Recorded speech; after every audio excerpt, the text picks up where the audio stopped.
molesto con antropología, la enseñanza acerca del hombre, o sigo con Lucas, pero decidimos por Lucas. Así que podemos abrir nuestras Biblias en Lucas capítulo 9.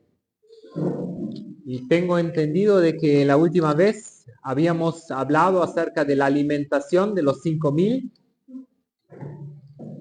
Y después hay una pausa. ¿Sí? En Juan capítulo 6 nos habla de lo que sucede después de la alimentación de los 5,000. ¿Sí?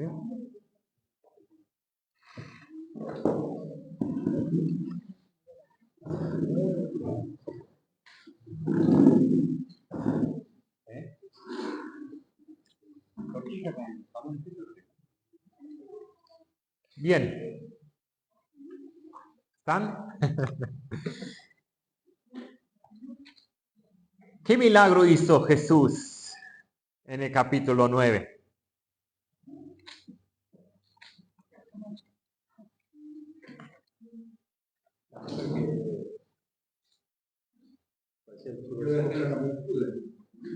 La alimentación de los 5,000. Bien, prestan atención. Muy bien.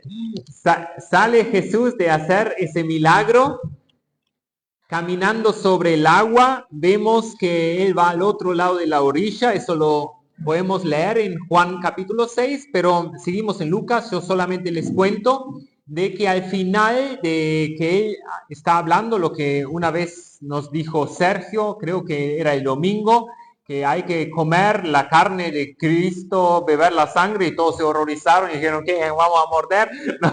No, pero se trata de un aspecto espiritual, apropiarse del Señor Jesús.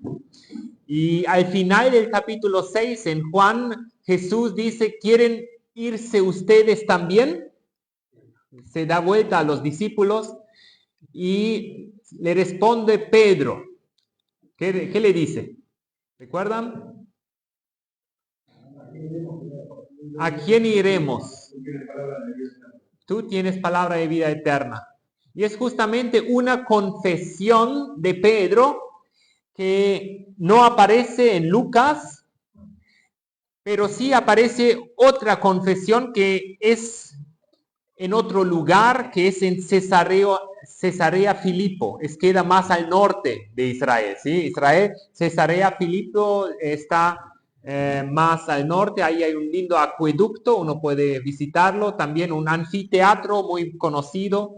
Yo tuve el privilegio de poder estar ahí también. Pero justamente es ahí cuando Jesús de vuelta pregunta acerca de qué dice la gente que soy yo. Interesante es que Jesús estaba orando. Y este capítulo Jesús ora varias veces. Una vez ora por los alimentos, en el versículo 16. Y eso nos da también a nosotros un ejemplo para orar por los alimentos, ¿sí? Ahí dice, y tomando los 5 panes, los 2 pescados, levantando los ojos al cielo, los bendijo y los partió. O sea, acá se nos enseña de que el Señor Jesús bendice la comida que come. Yo me pregunté, ¿por qué se bendice la comida?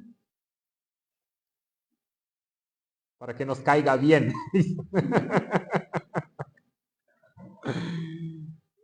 En cierta... ¿eh? Uh-huh. Sí.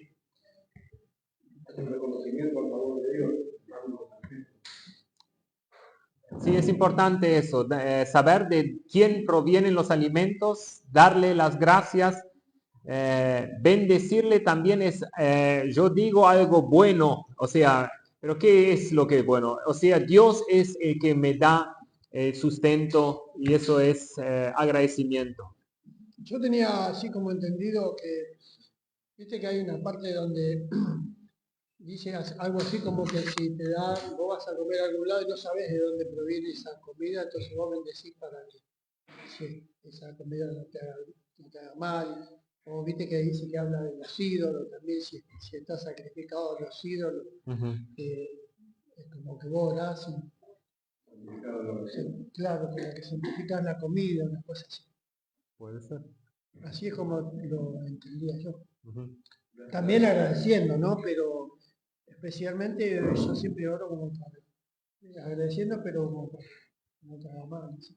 No sé si está bien o no. Decía, lo recibido de tu mano, de eso solamente te puedo dar.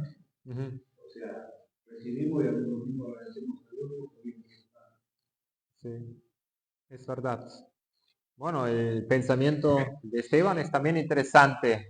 Dice en Marcos 16, si comen algo mortífero no les hará daño. Pero por otro lado, dice, no tentarás al Señor tu Dios. O sea, si tú sabes que es dañino, Claro, no lo toques. ¿sí? claro, O sea, no es, no tentar, no es tentarlo, pero Sí. sí es O sea, agradecer por a Dios. y inocente, también- sin saber, o es algo sin saber, Sí, bueno, sí, sí, está bien. ahí está el cuidado. De hecho, escuché una historia una vez que me habían traído una torta a un pastor y esa gente practicaba la brujería. Entonces el hermano pone la torta, cuando van a orar, se llenó de gusanos. Bueno, no sé si eso es verdad, pero sí. Ajá. Pero sí, puede ser real, porque no. Satanás existe, Sí, sí, existe. el mal existe. Ujú. Claro, lo que pasa es que los romanos, por ejemplo, ellos sacrificaban los animales, lo ofrecían a sus dioses, y después esa carne se iba a las carnicerías, entonces los creyentes decían, ¿qué hacemos? No sabíamos, entonces ahí cuando Pablo le dice, no, bendiga. Muy bien, eso solamente en cuanto a orar. Y se ve que Jesús ora muchas veces. La próxima vez que ora es en el versículo 18. Aconteció que mientras Jesús oraba aparte, estando con él los discípulos, y les preguntó diciendo, ¿quién dice la gente que soy yo? O sea, Jesús otra vez orando aparte. ¿Qué significa aparte? Solo. Él solo. Parece que los discípulos estaban, quizás él instruyó a los discípulos, oren también. Yo oro aparte, ¿sí? Porque también la oración es algo que se debe no solamente practicar, sino también, o sea, practicar de hacer, sino también practicar de ejercitarlo. Sí. O sea, si uno dice, al principio uno no sabe bien qué orar, pero a medida que uno va creciendo en el conocimiento de Dios, uno también puede ser instruido cómo orar. Y esa oración a Dios va más allá de gracias por comida, bendice todos los que conozco y amén. O sea, el círculo muy, muy, muy estrecho. Algo debe ser que ellos miraron o vieron la diferencia y le dicen, enséñanos a orar. Ujú.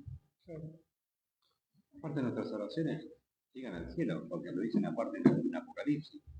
En uno de los oraciones, claro, los capos estos son las oraciones de los santos. Y nosotros somos los santos, aunque nos cuesta, a mí me cuesta creer que soy un santo de Dios, pero del Señor y no, somos sus santos todos nosotros. Oremos para que se llene un poco más la copa ahí arriba, ¿no? Muy bien. Pero es interesante, con la comunión con Dios también viene la pregunta, ¿y ustedes en cuanto a la comunión con Dios cómo están? Y esa es la pregunta, ¿qué dice la gente que soy y qué dicen ustedes quién soy yo? Porque de esa pregunta depende también la relación con el Padre, porque nadie puede ir al Padre si no es por el Señor Jesucristo. Entonces es una pregunta muy crucial que hace, ¿qué dice la gente que soy? Bueno, ellos responden, unos Juan el Bautista, otros Elías, otras algún profeta de los antiguos ha resucitado. O sea, si uno resume, ¿qué es lo que ellos dicen del Señor Jesús? En líneas generales, ¿qué es? Un profeta. ¿Sí? ¿Qué hacían los profetas? Tomemos Elías. ¿Qué hizo Elías? Eran los mensajeros de Dios. Transmitían el mensaje de Dios. Transmitían el mensaje de Dios. ¿A quiénes se dirigía mayormente Elías? del norte, sí, al pueblo de Israel, también a Acab, sí, al rey. O sea, él tenía el mensaje de Dios para el pueblo, para los gobernantes. Eran intermediarios, ¿no? Intermediarios. Porque Mayormente cuando Dios fue no hablaba con la gente. sí, Hablaba con- con el profeta, y el profeta mayormente decía que se arrepientan. Ese era el mensaje del profeta. Y por eso creo que Jesús, la mayoría de las prédicas que él hace, y cumple la función de profeta. ¿eh? Jesús tiene tres grandes funciones. ¿Cuáles son? Muy bien. Profeta es transmitir el mensaje de Dios. O sea, durante su estadía acá en la tierra, él fue principalmente ¿qué? Profeta. Sacerdote, ¿cuándo fue? En la cruz. Antes no fue sacerdote en el sentido así. Bueno, él siempre es omnipresente, es otra cosa. Pero en sí, la función especial de sacerdote es, como lo leemos en Hebreos, en la cruz. Entrando al lugar santísimo en el cielo, ¿sí? Ahí en el tabernáculo de Dios, no con sangre de bueyes, sino con su propia sangre. Pero hay algo que él no está ejerciendo en esta tierra aún, que es la tercera característica. Y es el reinado, es el rey. Por eso es interesante que después del versículo 20, ¿y vosotros qué decís que soy? Entonces respondió Pedro, dijo, el Cristo de Dios. El Cristo de Dios. En el versículo 21 sigue, pero él les mandó que a nadie dijesen esto, encargándoselo rigurosamente. ¿Por qué razón? Yo me quebré la cabeza. ¿Por qué él dice, él les mandó que a nadie dijesen que él es el Cristo de Dios? Así lo entiendo, ¿no? Porque todavía no era ahora que se reconozca que el Cristo había llegado. Yo di vuelta a la página y dije, pero esos 12 estuvieron predicando. ¿Sí? En el capítulo 9, al principio, misión de los 12 discípulos, dice el título. O sea, Jesús los envió. ¿Y qué predicaron? También muchas veces nos decía el Señor, pero no digas a nadie, porque sabían que iban a ir a hablar. Yo pienso, si Jesús dice no digas a nadie, harían bien en obedecerle y no que Jesús usa ese truco psicológico de inverso de que si él dice no lo digas a nadie, entonces quiero que lo digas. No, cuando Dios dice algo, siempre es muy enfático en no hacerlo. O sea, quebraron lo que les mandó. Claro que por otro lado fue público. Pero lo que él dice es cuando, por ejemplo, cuando él sanaba a alguien. Decía, Sanaba a alguien, sí, sí. Pero en este caso es diferente. Si en este caso quiere que no se lo diga que él sea el Cristo de Dios. ¿Qué significa Cristo? Lo busqué, el ungido de Dios. Ungido, bueno, Dios lo ungió para varias funciones, pero el entendimiento de los judíos era el rey, ¿sí? Que iba delante, ¿sí? Del pueblo, lo iba a pastorear, o sea, él que tenía la función de rey. ¿Por qué Jesús no les mandó que no le dijesen, que a nadie dijesen que Él es el Mesías en ese sentido? Y yo justamente me agarré de ese punto. No quiso que sea público de que Él sea el rey como ellos se lo imaginaban. ¿Por qué? La razón es los versículos que siguen. Dicen, yo no he venido ahora a reinar, ¿sí? a reinar el pueblo visible de Israel, sino a padecer, a cumplir la otra función que es de sacerdocio. ¿Sí? Por eso entiendo así versículo 21 al 27. Podemos leer cada uno un versículo empezando el 21, que lo leo yo, pero él les mandó a nadie, que a nadie dijesen esto, encargándoselo rigorosamente.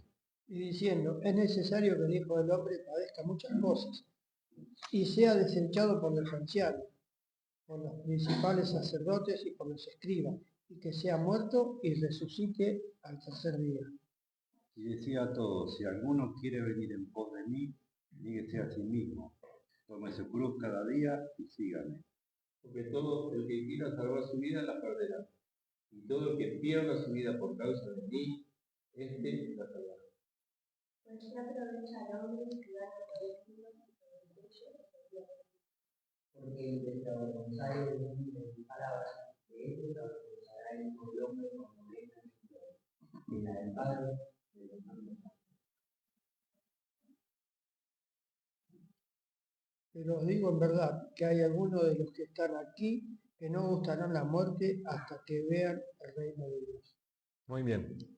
Ahí Jesús mismo da un poco la razón por la cual él quiere que no sea público por medio de los apóstoles, en ese sentido, de que él es el Cristo de Dios. Sin embargo, es interesante, Andrés viene a justamente Pedro que lo dice en Juan 1:41. ¿Quién lee Juan 1:41? Y es bien al principio, ¿sí? Todavía Pedro no era discípulo. Bien al principio, Andrés, que era discípulo de Juan el Bautista, va a Simón, así es llamado, Juan 1:41. ¿Quién lo lee? Este halló primero a su hermano Simón y le dijo, hemos hallado al Mesías, que traducido es Oh, o sea, es necesario reconocer que Jesús es el Cristo, el ungido de Dios. Y eso es lo que Andrés vio y por eso se lo comunicó así a su hermano. Pero sin embargo, era que todavía la manifestación de Cristo no estaba en pleno, porque era necesario que sea entregado a muerte, que es necesario que sea desechado, como dice acá, que sea muerto, que resucite al tercer día. Por esa razón, hay muchos que son llamados, pero no muchos que les es revelado que el Señor Jesús es el Mesías. ¿Sí? Hay muchos seguidores, él hizo claras demostraciones de que él es el Mesías, y sin embargo la multitud no creyó.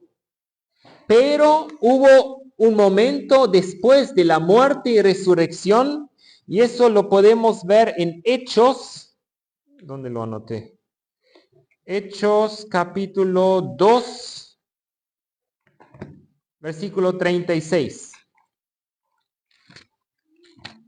Hechos 2, o sea, Jesús ya ha resucitado, ya ha ascendido, volvió el Espíritu Santo, y ahora Pedro está predicando. ¿Y qué predica? 2:36. el cual ciertamente toda la casa de Israel, que es Jesús, a quien vosotros crucificasteis, Dios le ha hecho Señor y Cristo. Ahí tienen.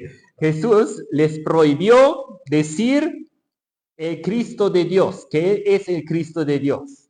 Y ahora Pedro, ¿sí? Con el poder del Espíritu Santo, justamente afirma eso. ¿Sí? O sea, había un cambio. Ya Jesús padeció, resucitó al tercer día, y a partir de entonces, a partir de la llegada del Espíritu Santo, es ese el mensaje que también nosotros debemos compartir. Él es el Rey. Va a venir y juzgar a cada uno según sus obras, sean buenas o sean malas.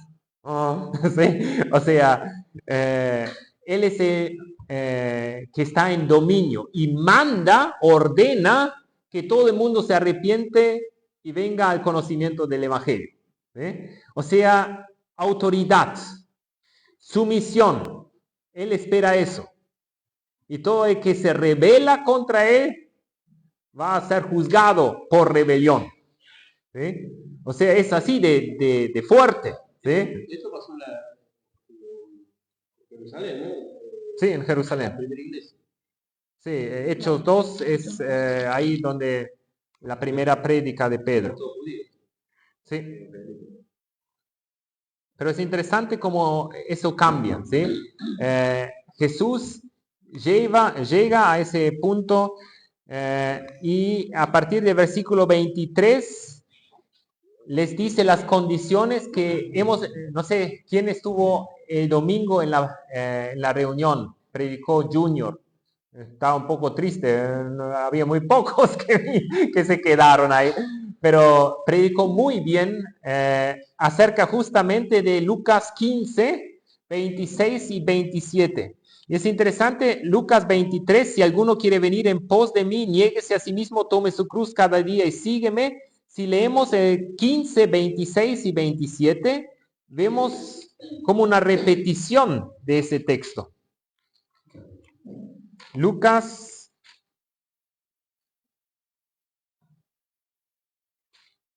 no, estoy mal. No, ¿qué fue lo que predicó? 14, perdón. 14, 26 y 27. Me anoté mal. Alguno viene a mí y no aborrece a su padre, y madre, y mujer, e hijos, y hermanos, y hermanas, y aún también su propia vida, no puede ser mi discípulo. El que no lleva su cruz, y vive por mí, no puede ser mi discípulo. Oh, y ahí habló muy bien Junior acerca de reflexionar, poner prioridades en la vida y tomar también la cruz, venir en pos de Jesús, porque de lo contrario uno no puede ser discípulo de Jesús. Y mi pregunta es, ¿hay una diferencia? Siempre hay muchas personas que hacen diferencias entre discípulos y seguidor de Jesús, o algo así. ¿Cómo se dice? Seguidor y discípulo. Como si hubiera dos diferentes clases de cristianos. Unos que son cristianos y otros que son discípulos. Mi pregunta, ¿puede ser que uno sea cristiano sin ser discípulo? Pero que, o sea, discípulo, sí, es diferente. Cristiano, hay un montón que dicen que son cristianos, pero que lo siguen, que buscan, que estudian, que se preocupan por aprender, por saber de Dios y esas cosas, no todos los cristianos hacen eso. Para mí sí hay diferencia. Sí, la pregunta entonces es, ¿son los cristianos verdaderamente ¿Discípulo? No. En realidad la palabra discípulo es uno que aprende. Ajá. Esa es la definición de ser discípulo. Por ejemplo, Pablo aprendió a los pies de Gamaliel. Nosotros aprendemos a los pies de Cristo. Nos enseña la palabra. Y no se puede ser creyente sin ser discípulo. O sea, las dos cosas van unidas de la mano. El apóstol Pedro dice, por esto mismo añadid a vuestra fe virtudes, de estas cosas, no caeréis jamás. Sí. Un discípulo que crece, un creyente que crece. Porque hoy... Por otro lado dice, desea como niño recién nacido la leche espiritual no adulterada, para que por ella crezca la salvación. Eso está en nosotros. Sí, porque hoy en día es muy común escuchar de que sí, está bien, cristiano vas al cielo, pero discípulo es un paso mucho más, como si no hay necesidad de ser un discípulo, o uno puede elegir ser discípulo o no, y yo qué sé. Pero yo lo entiendo igual que tú, José, que uno es llamado para ser diferente, salir del mundo y seguir a Cristo, porque o tenemos vida o no tenemos vida, y la vida se manifiesta. Si el niño que nace no grita, no respira, no está muerto, ¿sí? O sea, la criatura debe mostrar que tiene vida. La declaración del Señor, Dios eligió a vosotros, para que yo veáis esto, y vuestro fruto permanezca. Sí, por eso es importante que haya manifestaciones de vida, si no hay que, no sé, hacer respiración, porque sí, si salen azules hay que moverse mucho. ¿Qué hacer? ¿Ve? Algunos de mis hijos estaban ahí, estaban un poco asustados. ¿Ve? Pero es justamente, hay señales de vida, porque el que tiene el Espíritu de Cristo es de Él, el que no tiene el Espíritu de Cristo no es de Él. O sea, el Espíritu de Cristo que mora en el creyente hace que ese creyente muestre indicios de vida. De lo contrario, no habría diferencia. Por eso, En la carta de Juan encontramos la los hermanos hace obras, pero no para salvación, sino como resultado de sí, claro, o vivo o muerto. Sí, sí, manifiesta, estamos vivos por Cristo. con parte de los bienes que tiene cuando hay necesidad de la palabra. Y sí, ahí dice, si alguno quiere venir en pos de mí, niéguese a sí mismo, tome su cruz cada día y sígueme. Claro que es un desafío, claro que hay situaciones en las cuales no estamos deseosos de hacer eso, ¿sí? Pero sin embargo el desafío está. Y el que tiene el Espíritu Santo es celoso, ¿sí? Y lo mueve, o sea, le hace una persona muy desdichada a aquella persona que no hace lo que el Espíritu de Dios le mueve. Por eso no hay persona más desdichada que un verdadero cristiano que no está haciendo las cosas como como debe. Porque Dios le pone las clavijas, ¿no? Le aprieta los pulgares, ¿sí? En cierta forma, para que vuelva a recapacitar. Aparte, la cruz tiene tres símbolos: tropiezo, escándalo y locura. O sea, si nosotros como iglesia realmente predicamos a Cristo sin necesidad de añadir nada, tal como dice la palabra, es tropiezo para la gente, porque la gente de cierto son fanáticos religiosos. Y es un escándalo también, y es una locura. Porque hay otros, por ejemplo, hay lugares donde vos pasás y está lleno. ¿Pero de qué habla? De la prosperidad, de un montón de cosas que no se ajustan a lo que dice la palabra. Bueno, siempre es fácil tirar piedras, pero siempre es importante vernos a nosotros mismos, dónde estamos parados. Porque ahí dice, versículo 24, porque todo el que quiere salvar su vida, la perderá. Y claro, ¿qué es salvar su vida? Nosotros, muchos están agarrados al pecado y dicen, eso no me vas a sacar, ¿no? Quieren salvar su vida porque el pecado es placentero, el pecado es agradable, el pecado tiene buen sabor al principio, sí, porque si no nadie pecaría, ¿sí? Pero justamente por el engaño del pecado, la gente todavía está muy atada al pecado y no lo quiere soltar. Por eso acá dice que quiere salvar su vida, la perderá. O sea, su vieja vida que está aferrado va a perder la verdadera vida. ¿Sí? Si uno no quiere hacer las cosas según Dios, es muy, muy difícil que pueda gozar de la plena vida que Dios ofrece. Es que lamentablemente creo que todos, yo en un momento también pensaba que toda la vida era esta, y la verdadera vida es esta. ¿Sí? Por eso la gente No quiere soltar. no quiere perder la vida, esta vida, porque se entiende que toda la vida es esto, ¿no? Y muchos tienen un mal concepto de lo que es la vida con Cristo porque muchos que se dicen cristianos muestran una vida totalmente aburrida y no deseable. ¿Sí? Si eso es ir a ser creyente, ser cristiano, ir a la iglesia, tener que pagar el diezmo, porque así es como lo ven, ¿no? Tener que pagar el diezmo, no hacer las cosas que disfruto, ¿sí? Como, yo qué sé, libertinaje, yo qué sé, mis vicios y todo eso. Entonces, no es una locura, dice. No estoy loco para restringirme de tal forma para, sí, voy a perder mi vida. ¿Sí? Eso es también lo que dicen muchos jóvenes que dicen, no, primero voy a gozar mi vida y después voy a venir a ser cristiano. Porque piensan que al venir a ser cristiano, Dios va a hacer el agua fiesta, que me va a sacar todo lo que es deleitoso.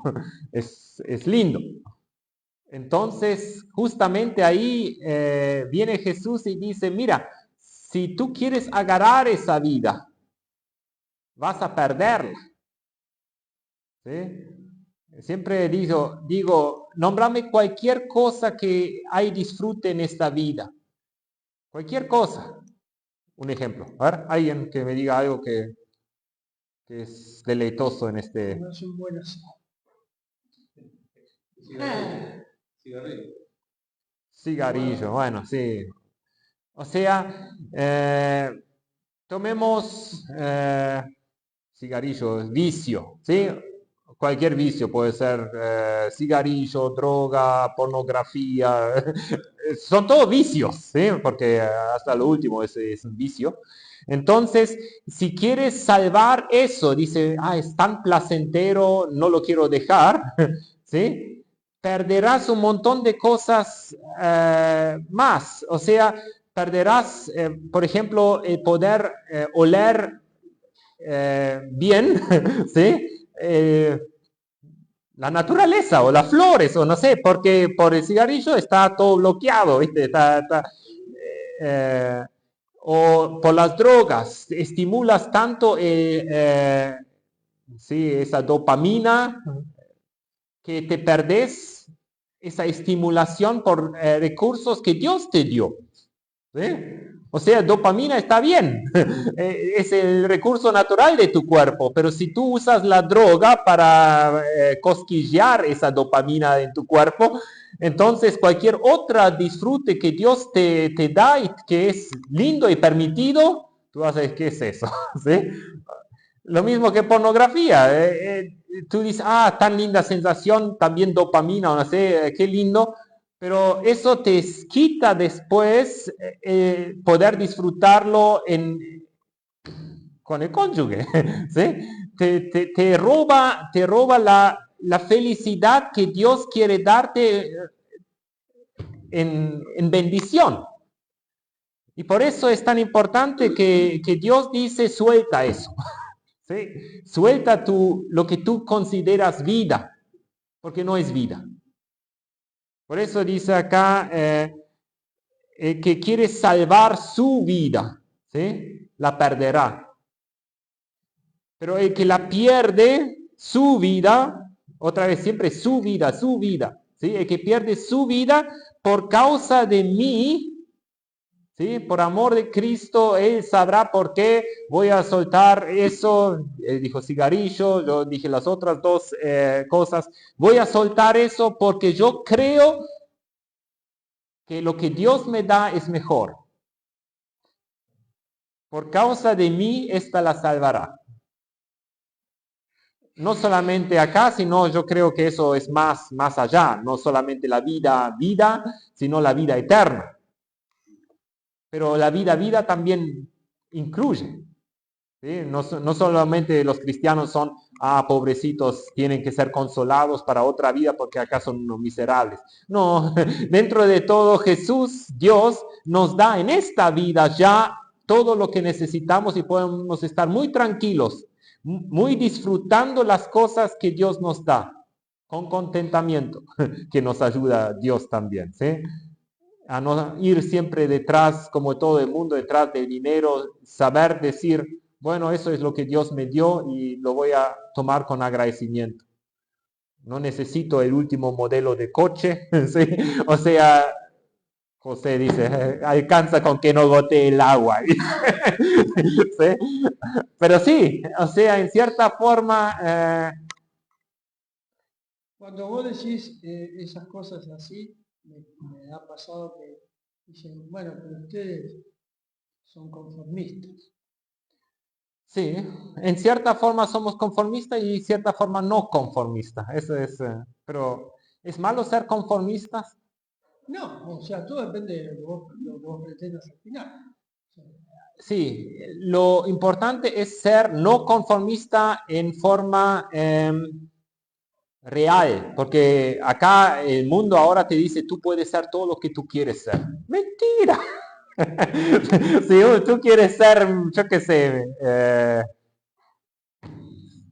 si tú quieres volar por ti mismo, nunca lo vas a lograr, aunque ventiles mucho. O sea, no te es dado, ¿sí? O sea, en cierta forma hay ciertos límites, pero sí, si nosotros nos proyectamos, como dice acá, no ser conformistas con eso es el nivel que alcancé, sino me proyecto para la perfección que Dios me quiere regalar, entonces tengo metas, tengo, como dijo acá, agregar a la fe virtud, dominio propio, y digo, eso es ahí arriba. Y eso mejora mi relación, si yo tengo relación con Dios, mejora mi relación interpersonal, ¿sí? Mi vida matrimonial. ¿Sí? O sea, no es conformista, conformista con el dinero quizás, o también con lo que yo tengo ahora, pero no significa estar estancado, sino progresar, pero progresar en lo correcto. Porque ¿qué es lo que el mundo quiere progresar? Quiere progresar en dinero. ¿Y qué es lo que sacrifica? Mayormente sacrifica tiempo, porque el tiempo es lo más costoso, valioso que tenemos. Lo sacrifica por dinero. Pero que dice, yo tengo tiempo dado por Dios, yo tengo otras cosas dadas por Dios. ¿Cuál es el valor real del tiempo? ¿Lo quiero transformar en moneda, en billetes? ¿Lo quiero transformar o lo quiero dar ese tiempo quizás también, como dice así, debes amar a tu esposa como Cristo amó a la iglesia? Oh, ¿sí? Y si le estoy robando tiempo a mi familia, a mi esposa, a cambio de dinero. Quizás el hijo no necesite el último celular. Quizás necesite que el papá esté en casa. O sea, en cierta forma, el mundo te dice siempre, y eso es lo que mueve el mundo, debes buscar algo porque hay un agujero grande en el corazón. Eso es dado. Y ese agujero lo llena Dios, no lo llena ninguna otra cosa. Y hay que, como dice acá, el que quiere salvar su vida, quiere progresar en ese sentido, la va a perder. Pero si pierde las cosas por causa de Cristo, yo puedo dar testimonio de que vale la pena. Dios no se deja, no es mezquino. ¿Sí? O sea, si uno se ocupa de Dios, creo Daniel también siempre da su testimonio lindo de cómo Dios provee todas las cosas que...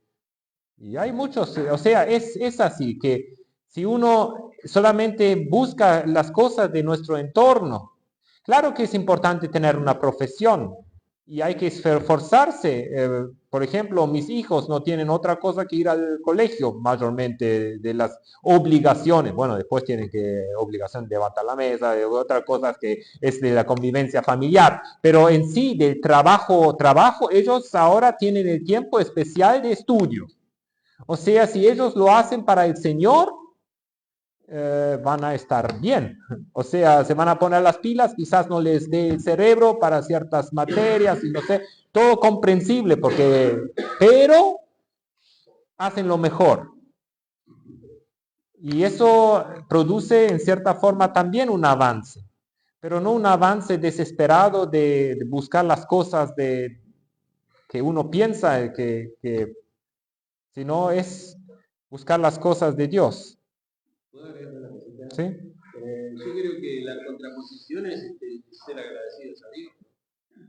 O sea, una vez escuchaba algo muy interesante interesante que era, bueno, si Dios tiene un coche, hay que estar agradecido. Y si Dios tiene una bicicleta, está agradecido.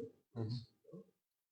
Yo creo que nosotros como creyentes siempre queremos tomar como ejemplo el mundo, y a veces el mundo no es lo que nos conviene. Tenemos que estar agradecidos por lo que Dios nos da. Bueno, en cierta forma también hay que ver, muchos dicen, sí, tenés una bicicleta, quizás te conviene un día tener la moto. Entonces uno tiene que reflexionar y decir, bueno, ¿cómo puedo conseguir la moto?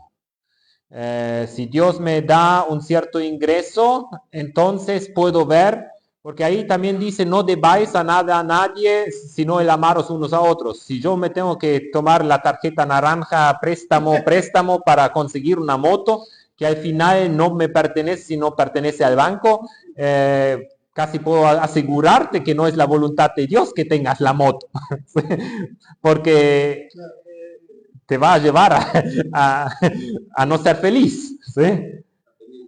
O sea, en cierta forma Dios te da ciertas cosas, y si tienes la bicicleta y no llegas a poder comprarte la moto, que estate feliz con la bicicleta, que te lleva más rápido que caminando, ¿sí? O sea, en cierta forma eso es también contentamiento. Uno puede aspirar a cosas más, a la moto, al coche, o no, a la casa, o lo que sea, pero siempre uno debe ver qué es lo que Dios me da, y no, como dice el 10º mandamiento, no codiciar las cosas del prójimo. En cierta forma, la codicia es, si es para bien, o sea, en codiciar, en querer cosas que yo, sí, se entiende, o sea, que para prosperar en sí, en cierta forma, trabajar y esforzarme, eso sí, pero codiciar cosas que son del otro, ya eso es. Pero es justamente lo que mueve el mundo, o sea, toda la propaganda sin que laves tu ropa con Skip, tu ropa no es como debería ser, o sea, siempre te meten esa cosa. Te venden la felicidad. Sí, todo te vende la felicidad, hasta la religión te vende la felicidad, pero nadie está interesado en la religión, sino en la felicidad. Y ese es el tema, que nosotros debemos capacitar que nuestro querer no es, ¿qué es lo que queremos? Es la felicidad, como dice Satanás a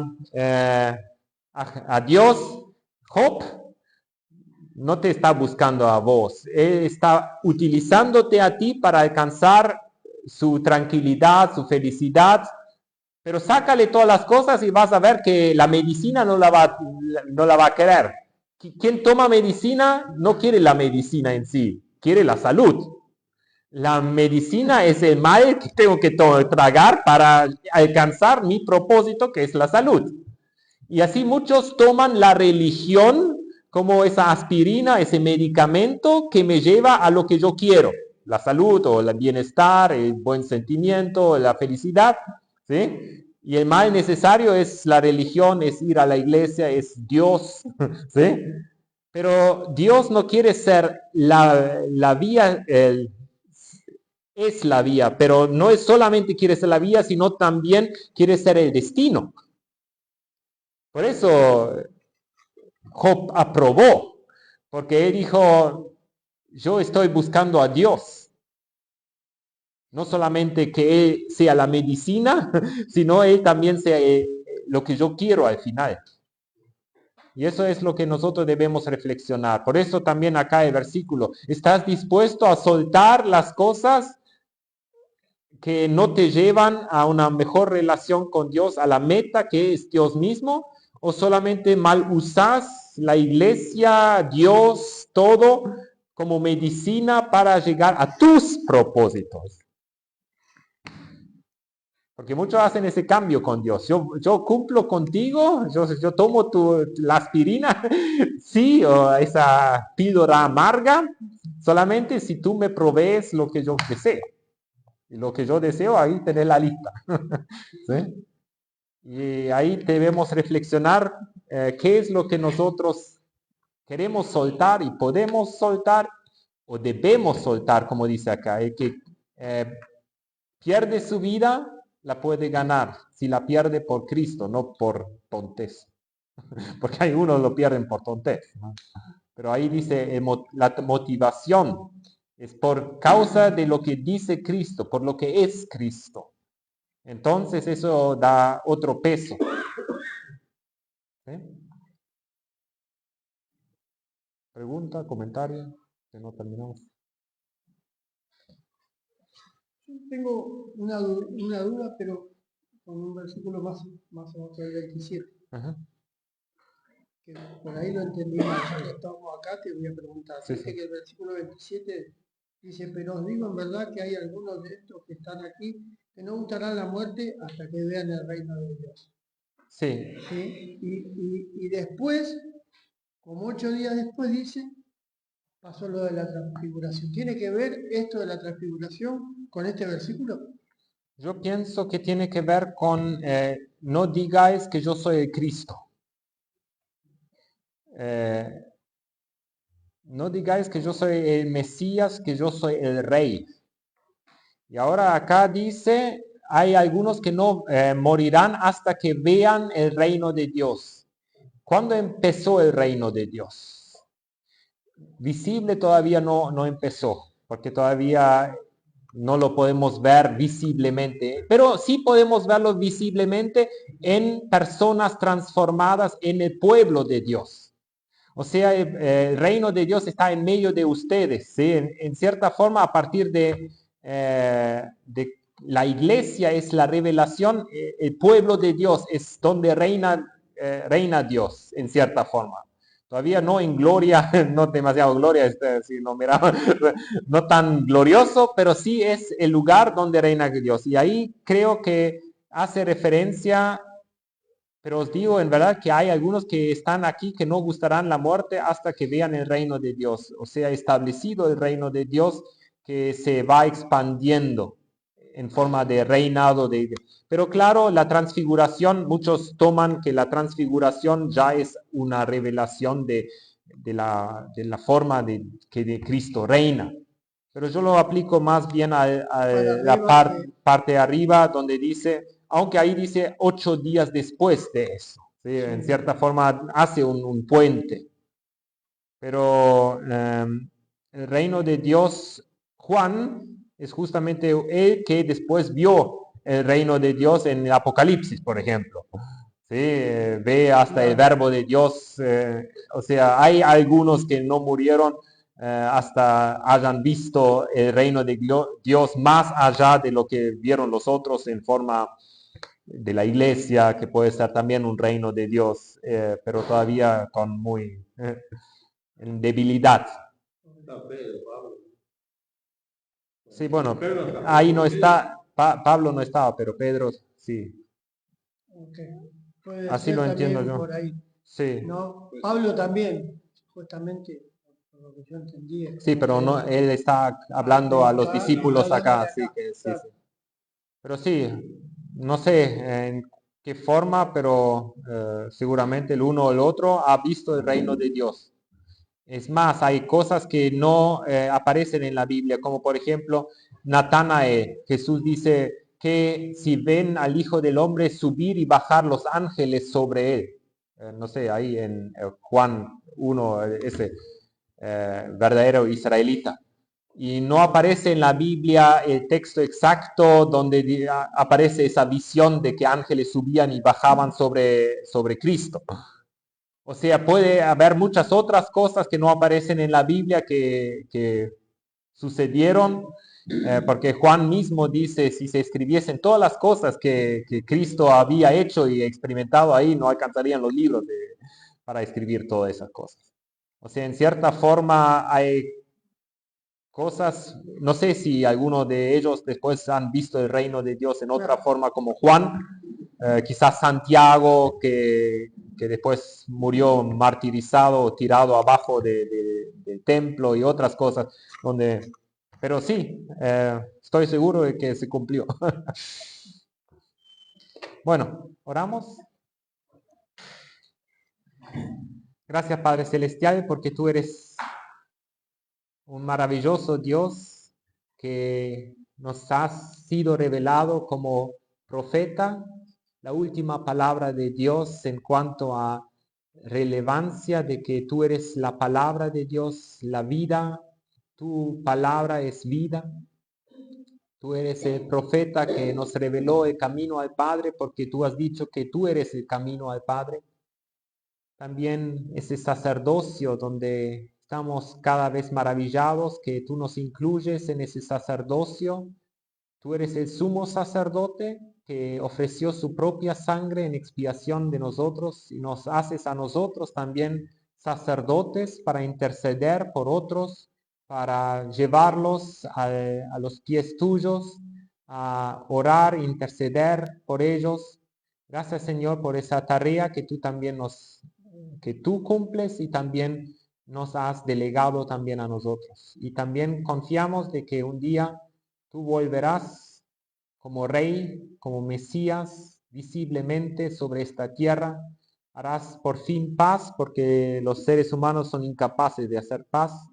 Y el anticristo lo va a tratar, pero va a fracasar también.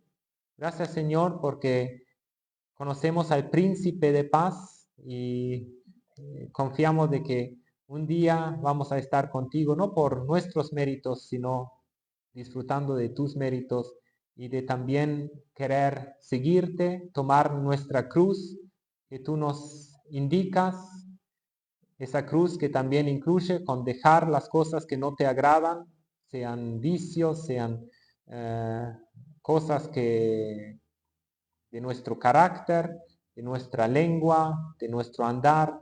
Señor, gracias porque tú no nos pides nada, por lo cual tú no nos das las fuerzas. Y tú estás presente y nos ayudas. Gracias por todo. Te agradecemos por esta tarde, noche, en el nombre de Cristo Jesús. Amén.